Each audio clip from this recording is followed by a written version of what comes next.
the person doesn't say hello with me. Could I mess up? Hello! Goodbye! Tim! I messed up. I'm Christine, and I'm here with a special guest, Tim. Hi. Why aren't you speaking? So today we're here to talk to you about movies. I like movies. That's right. And specifically the summer movie lineup, we've seen almost every single one. They're better than books, wouldn't you say? I wouldn't say they're better than books, but they Challenge are. accepted.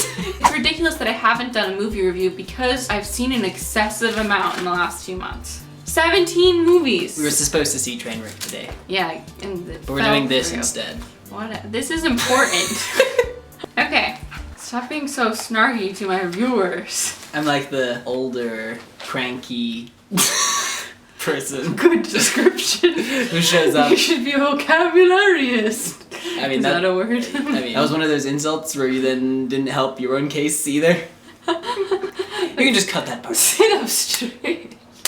So today we're talking about the summer movie lineup. We're going to be reviewing all the movies so you know for your future viewing pleasure and for your pleasure of the viewing. So when you need to rent a movie for a specific mood you're in, you know which one of the summer movies you haven't seen yet to watch. So our first movie is... Guess what it is? Age of Ultron.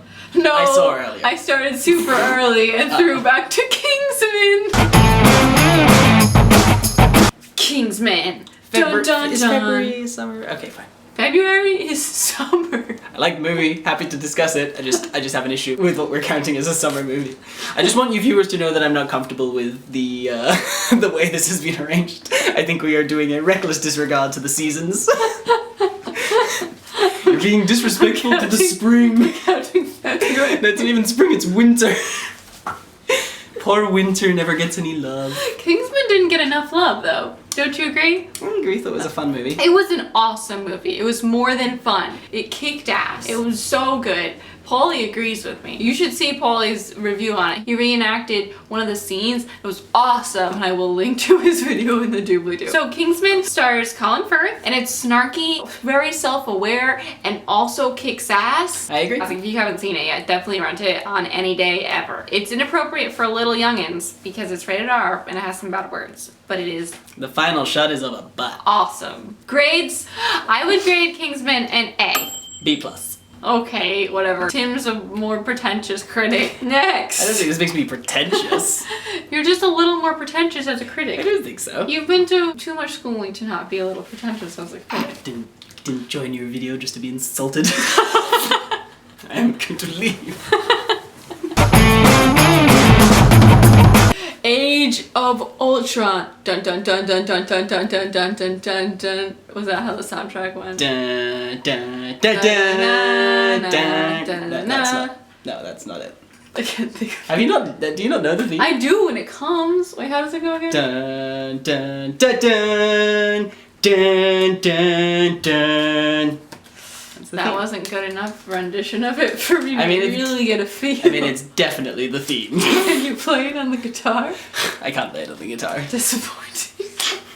Well, Age of Ultron, I think we both agree, felt more like a filler movie than an actual movie, but it has really fun moments that I enjoyed, character moments. I agree. I think overall it's a successful sequel. But Iron Man was there. I think what it suffered from is, you're right, it's the fact that it feels like a middle ground. It's like when you split a story into 3 books when it can really be 2. Because they've been setting up for Thanos ever since the first movie, and then this villain is just kind of there. They're setting up for like the Infinity War, like this huge big deal, and in the meantime it's like, meanwhile they fight this guy and they win. And, yeah, you know, it was like a problem in their own little world. It wasn't the actual overlying problem. The thing with the overlying problem is though, I know the comic book people know all about Thanos and are really anticipating it, but as viewers, I don't feel the threat of Thanos. He looks like a purple Hulk. Also, the concept of those stones is really unclear. Why do they exist? Who made them? Why do they have power? Is it just like gasoline? Those stones are major gasoline. Maybe. They're baby You might have figured it suns. out. I think she might be onto something. They're gasoline.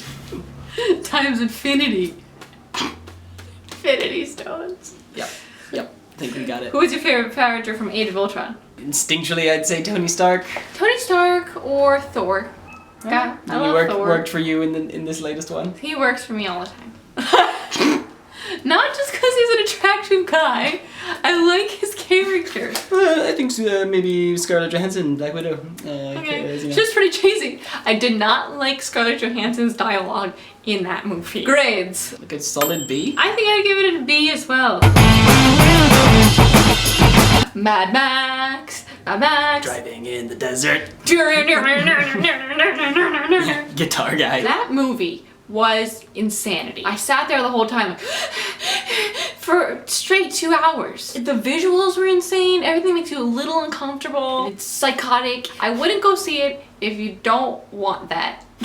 If you have an interest in film, I would see it. From a filmmaking point of view, I did find it interesting. Everyone who's seen it goes on about the scenes that take place at night, and with good reason. they do There's look this really really cool light contrast going on. If you're looking for a nice story, that's not the one I'm gonna pick. It's a lot of violence and a lot of disgusting crap. Great. I mean, like an A. Like, it's a really good movie. If you're looking for crack in a movie If you're looking for something different. and psychotic, I was like,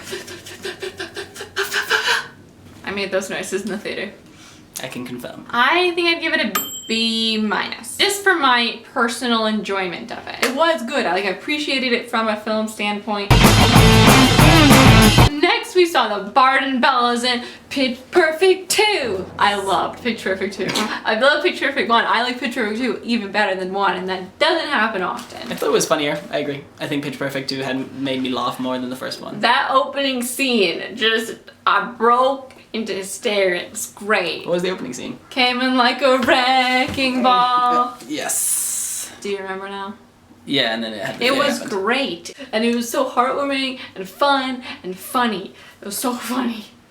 I loved it. You should watch it.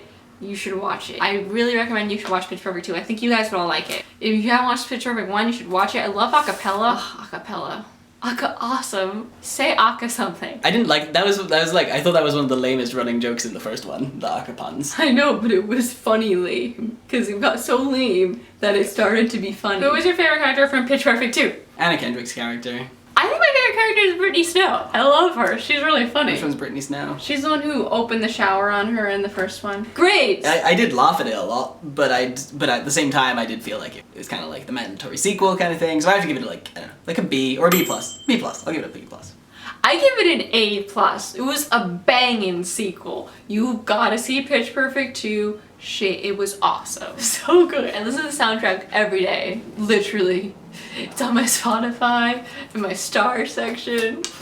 I love it. Tomorrow, sing the songs with me. Tomorrowland, it had promise. It has a cool behind the scenes of Disney feel in the very beginning, and I really enjoyed that. It felt like they were setting up all these mysterious things, and then the end was flatlined. It didn't have a nice climactic scene for me, and it didn't go to that cool place I thought it was going. Yeah, it doesn't work. Like, yeah, it's funny because like I say that as someone who like absolutely wanted it to work. It's like I like the cast, I like the director, but it just doesn't flow and it doesn't gel together and it doesn't lead anywhere and it didn't lead anywhere. I don't know, it just had the cute little robot girl. I liked her. Yeah, and she was a good actress. She was. I think she's my favorite character. It shows the importance of pacing and also knowing what your movie is, because like it might go from like adventure with children, that's like the opening of it, and you think it's going to be this like wonder story, and then it cuts to like depressed old George Clooney, and then like and then it's followed by this really cool, well edited action scene opposite the robots. But it feels weird because you're like, I didn't sign up for an action movie. I didn't understand what I was watching most of the time because it couldn't decide what it was. Great. I give it a C. Yeah, I'll give it a C+ because it was ambitious. Aloha. I saw it. Tim did it. The trailers made it look like this really cute rom-com. We have all the people we love in it, right? Emma Stone, Bradley Cooper, Rachel McAdams. She's alright. Okay, they're all beautiful and we love them. And I was so excited for it. And then Rotten Tomatoes has like a 20%. How could that be? I went to see it and it was a 20. It was the most random movie. The love line didn't, it was so weird. Is it true that it's like weirdly edited? It's weirdly edited. Yeah. It's weirdly put together. The storylines just kind of start and end. And the overarching plot, I'm not even sure if this is an overarching plot, was that there was some sort of weaponry going in the satellite systems, and that's illegal. It was weird. Nothing was fully fleshed out. I just wanted the rom-com part of it, and it didn't work. And Bradley Cooper weirdly stares in at a group of 12-year-olds doing the hula for like 5 whole minutes. And it's awkward and weird. Would you give it a grade? D+. Next, I have a movie that I didn't see, Tim saw, San Andreas. I want to see it. I really want to see it. I like disaster movies. I got out of it exactly what I paid for and what I wanted from it. Because you expect it to be, you know, a certain level of cheese. I wouldn't recommend seeing it not on a cinema screen. Like, it's cool to see it on a cinema screen. I probably won't see it on a cinema screen. Yeah, so it's gonna suck for you. It's not gonna suck. I'm gonna enjoy that shit. Me and Earl in the Dying Girl. Would you like my song? You didn't sing it with me. Thanks a lot again. I mean, you didn't cue me. So I didn't know the song as well. You made up the song in your head, and then you just started singing it. Like, so you could just join in. It's just an easy song. Just join to me. I really loved Me and Earl and the Dying Girl. I laughed a lot. The first huge laugh is right after you find out that Rachel is dying, and he finds out that Rachel's dying, and he thinks back to school that day. So funny. We saw the actor that plays the lead at a bar, and we didn't say hi. Yeah. What do you have to say for yourself? I was like, shall we go talk to him? And Christine was like, no, I'm not sure. And then we just kind of didn't. Way to blame it on me. He said that he would go say hi. I was just gonna follow and slip in my own hi, but he never did. I didn't need to. Like, I was just like, did we want to? I don't know. Playing it down for the cameras. We were overthinking it. I was like completely taken by the movie. Absolutely worked. I thought the performances were really good. I love the part when he's like, "Mom, stop!" He's like crawling to his room, and the mom didn't stop talking. I'm dying. Yeah. Yeah, I think especially I think the writing deserves more. Jesse Andrews wrote it too. He deserves the most credit. I didn't tear up the first time, but I teared up the second time. Great. Yeah, like an A. A for me too. Easy. Definitely. You should see Being Earl if you haven't seen it yet. Also, Ron Swanson is in it, and he plays such a different character, and it's hilarious. Spy. Dun dun dun dun dun dun dun dun. Excuse me. Are you gonna join in on my song? You haven't seen Mission Impossible. You haven't earned the right to sing that song. I've lived on Earth, and that gives me the right to sing that song. Spy was fantastic. It was one of those movies you thought was gonna be a piece of crap, and it was off the charts hilarious. You could like, every 10 minutes. I didn't think it was gonna be a piece of crap. I thought it was just from the poster. I thought it was fun, the posters, because they were parodying Bond, and I don't know James Bond, so it was so good. And when I saw Rotten Tomatoes had it at 97% or something the first few days, I was so excited because it's so rare that a comedy comes out that high. Melissa McCarthy was hilarious. The dialogue was so funny. Rose Byrne. Fantastic. It's one of my new favorite movies. I had to make a new top 10 favorite movies because I have new ones. See it, have low expectations because high expectations just makes you hate everything. I love Jason Statham in this movie. Melissa McCarthy carries the movie, but I think he's almost like the runaway star in it because it is just very funny every time he's on screen. Just a parody of himself in every other movie. Yeah. Great. Yeah, like an A. A+ from me. A+ for show, for show. Jurassic World. Na na na. No, it's do do do do do do do do do do do do do do. Dun dun dun dun dun dun dun dun. I love that one too. That one's better. I like both of them. I think they're both fantastic and nostalgic and wonderful. First off, I really enjoyed the movie. The strongest sequence of the entire thing is when the dinosaur first gets out and the kids are in that park. Yeah. In the bubble. Yeah, that's probably the best. It's just it's so intense the whole time. So good. I really enjoyed even the cheesy parts with Bryce Dallas Howard running in heels and slow motion with the T-Rex behind her. It works in the same way a theme park ride works. Like it's effective when it needs to be effective, and the like dinosaur stuff, which is what you ultimately pay for, is really good. I'm not going to talk about it years from now, but like while I was talk about it years from now. I love all I won't be the person you were talking to. I'll be talking about something better. I love Jurassic Park and I love dinosaurs, and I liked all 3 of the previous movies.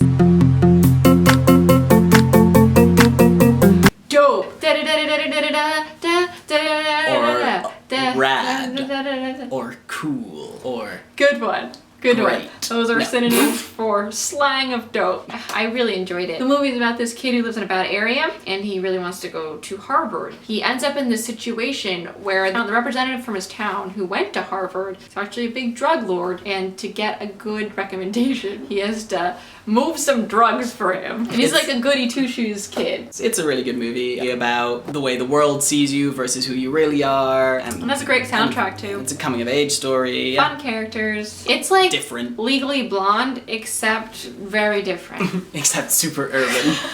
No, I'd highly recommend it. Grades for dope. Like an A. Like it's really good. Yeah, I'd give it an A as well. Next we saw Ted 2. Ted. I'm not a huge fan of Seth MacFarlane humor. A lot of the times I find it kind of crude or kind of easy, and there was a lot of random crap that came out of the blue in Ted 2 that was really funny. Not everything, but every so often I had one that was really funny. I agree. When it hits really hard, and when it misses really hard. I'll watch a 20-minute Family Guy episode and I might not laugh for like 18 minutes, but those 2 minutes in which I am laughing, I'll usually be in hysterics. My favorite joke was Liam Neeson. Yeah. That was a really great random stuff. My favorite Typical one. Seth MacFarlane as well, like all the funny stuff has nothing to do with the plot. Comparing it to something like Spy, that is like consistently clever. Yeah, that's not the same level. Yeah, and holds itself up. Like this is more like... hit and miss. Yeah, it's fun. I also really like the table. If you saw the movie, you know what I'm talking about. The table part. B minus. B for me. Inside Out, which was Outside In. wonderful. The short in the beginning, it was so cute. I cried watching it. I felt so bad for that volcano. Yeah. It's funny, I liked the short, I thought it was cute. I'm in love with Inside Out though. Inside Out was fantastic. And it had that nostalgic family feel that had me crying. Emotional roller coaster of tears throughout the entire thing, but it was also really clever and funny all throughout the story. It's the first movie that's made me like cry in like 10 years, and yeah, I think it's wonderful. Everything about it, A+. Like, favorite joke, probably the same as the gum joke. Oh, the gum advert. The gum advert. All the memory stuff was really interesting, how they made that work, and it was so relatable and felt real. I think Sanders was your favorite? was probably my favorite Phyllis. character. I love Joy though. She was the best. I think Amy Poehler did a great job with Joy. A+. Magic Mike XXL. Wah wah wah wah wah wah. I feel like it's only 2. It's XXL, not XXL. This movie is worth the watch just to watch Channing Tatum dance. Man's got moves. The routine at the end, phenomenal. Should be on So You Can Dance. Also, you learn a lot about stripper culture, male stripper culture, which I didn't know about. Tim didn't know about. I knew a little bit about from the first movie. It's very reminiscent of the first movie. It's the same sort of style where it's comedy, but the cinematography doesn't really match the tone of the film a lot of the time. It's an interesting combination. Did you feel that? Yeah, I mean... It was more dramatic than what they were actually talking about. Sometimes, yeah, and I thought the lighting in it actually was generally kind of interesting in general. Like there's this scene by the beach that is like completely like underlit. It's so dark. But like so dark that it has to be on purpose. Like there's no way a professional film crew forgot to bring lights. You know what I mean? Yeah, I hadn't seen the first one, so I came into this completely afresh. I thought, yay, these guys are really charming, and they hold the screen together well, and they bounce off each other well, and you believe it. The scene at the gas station with the guy from True Blood who plays the werewolf, I can't remember his name right now. Best. It was like a sketch you'd see on YouTube. I was dying. It was a funny scene. It's always so surprising to see how interactive the male dancers are with the females in the audience. They touch and dance. And they make them a part of the routine when they don't know the routine, and it looks beautiful, and it's magic. Genius choreography. Yeah, I mean, for all that I enjoyed it, I feel like I have to give it like a B. I'd give it a B+. I had a lot of fun with it. I think it's worth the watch if that's something that interests you. If you like dance, worth the watch. Minions! Banana. Banana. Actually, yeah, you probably identify with the Minions. Banana. Because you can relate to that part of them. Banana. Every now and then what they say is Spanish. beep. I mean, that's just me being a movie. I wasn't a big fan of Despicable Me 2. Tim enjoyed Despicable Me 2 a weirdly lot amount. I felt kind of the same way about this movie, that it didn't really have much of a story that would carry it. The characters didn't carry it for me. I thought it was cute and almost funny for half an hour, and then I fell asleep. So I've enjoyed the Despicable Me franchise so far, and I think this is a classic example of it's too much of a good thing. The Minions are a really great counterbalance to Gru. In the beginning, it really looks like they're setting up like 3 distinct really characters nice that's gonna like go somewhere, and then it kind of doesn't. Like, it's just shenanigans. It could have maybe worked if they did follow more I agree. like It's that. missed potential. My favorite part was when they were hitchhiking and they got in the car with that family, and then the reveal of what that family does. Excellent. Overall grades? Like a C. C for me as well. Last movie, AntMan. That was me shrinking. I think the visuals and the idea of this movie was so much fun to watch because it was so different than any superheroes we've seen. It made you have a new respect for ants, which is strange. Literally watching it, I'm feeling guilty that I smashed ants with no regard for their livelihood. For their livelihood. For their jobs and their careers. Not for their life. But what about his job? He was providing. I enjoyed it though. I don't know where I rank it. It's kind of in the middle. It's just really good and fun. Grades, I would give it a B. I'd say B+. Did it creep you out with the ants were playing with food? I thought it was cool. I thought it was cool, but then I was like, that they live like that.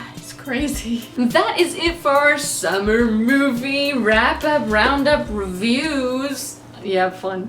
It was a good time. That sounded like you didn't have a good time. That sounded like sarcasm. I had a lot of fun, believe me. Okay. I'm Christine. And I'm Timh. I'll see you next time. Thanks for watching. Bye, guys. Bye. Bye. Come down here. No, I'm not out. I'm not out of the frame. No, I'm still in. Wait. No, I'm still in.